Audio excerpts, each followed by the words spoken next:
Hi, I'm Bill Mowry, author of The Ways of the Alongsider, and the training tip for today is how do you spend one-to-one time with people? Now, before we get started, I want you to take the 90-second challenge. Are you ready for the 90-second challenge? Okay, the 90-second challenge, in the next 30 seconds, I want you to identify the most meaningful messages and sermons that you've heard in your life. Write them down by name and the topic. All right, 30 seconds are up.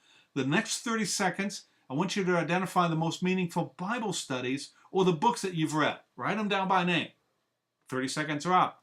Now, in the next 30 seconds, I want you to identify the most meaningful relationships in your life.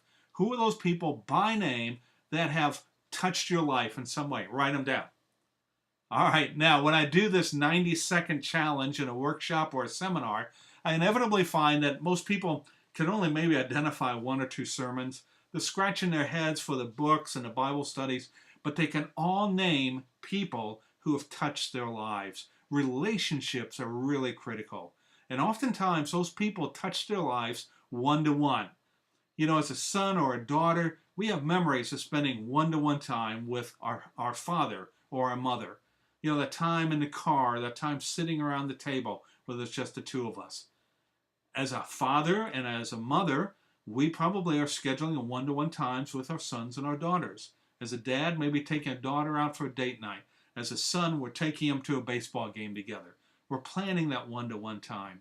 You know, as a Christian, you might be able to point to a mentor, a Bible study leader, maybe a Sunday school teacher that came next to you, alongside of you, and spent one-to-one time showing attention to you and loving you and helping you to grow.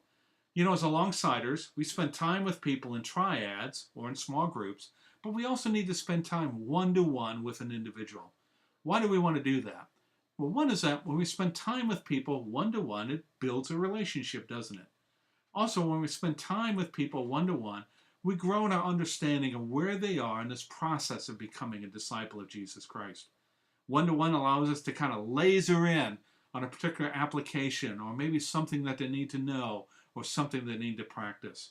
One-to-one time also allows us to follow through on an application or accountability or affirmation that they have. Now, we can see the importance of spending one-to-one time, but what do we do in that time? Is there a pattern or some principles that we can follow? Well, you know, I like to think of what I do in that one-to-one time as I'm simply putting the alongside principles into action. I've got, first of all, that bullseye, right? That picture of a disciple. And so in that one-to-one time, we're just not kind of shooting the breeze, hanging out, but I'm purposefully investing in that person's life to help him or her move towards becoming a disciple of Jesus Christ. So I've got kind of that bullseye in the back of my mind. This is a time of intentionality, of being purposeful. Also, you know, I am building a relationship with that person. So in building that relationship, we want to talk about, boy, how's it going? You know, what's happening on the job? How's it going with your wife or your husband? How's it going with the kids? What's God showing you lately from His Word? It's all about the relationship, isn't it? Now we want to help them be involved in the 2D, right? This is discovery and discussion around the Scriptures. Now, you don't have to create something. If you're in a triad or a small group together, you're probably doing a Bible study, maybe reading a book together. And so this can simply be a follow-up time of what you're already doing in a small group. And so you're asking some questions in that kind of 2D time of, you know, what are you learning? What are you applying? What challenges are you facing in this time together in this Bible study or book that we're doing? You could choose a passage, for example, that kind of correlates or corresponds to, you know, what you're doing in your triad, and you begin to get some time just around that passage, talking about it, asking questions, looking for ways of application. So you're putting the 2D into practice. Then the 3A, the triple play, is that in that one-to-one time, you can ask questions about, well, what's the Lord asking you to do about maybe that topic you're discussing in your triad? What's a practical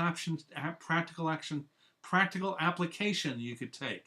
Or that, boy, in our last, triad setting, you said that you were making an application like this. How's it going following through on that? So you have a sense of accountability. Also in that one-to-one time, you can just give some affirmation. You know, I've been excited to see how God's changing your life through these little steps you're taking. In particular, I noticed, and you can give a very personal affirmation to that person in a one-to-one time. So, as we think about investing in people, we're coming alongside of them. We want to do that not only in a triad, small group setting, but we want to do that one-to-one. It's a targeted, intentional time of building relationships, getting into the scriptures, so there's discovery and discussion taking place, and then there's application, accountability, and affirmation that's happening. All of this is personalized in that one-to-one time.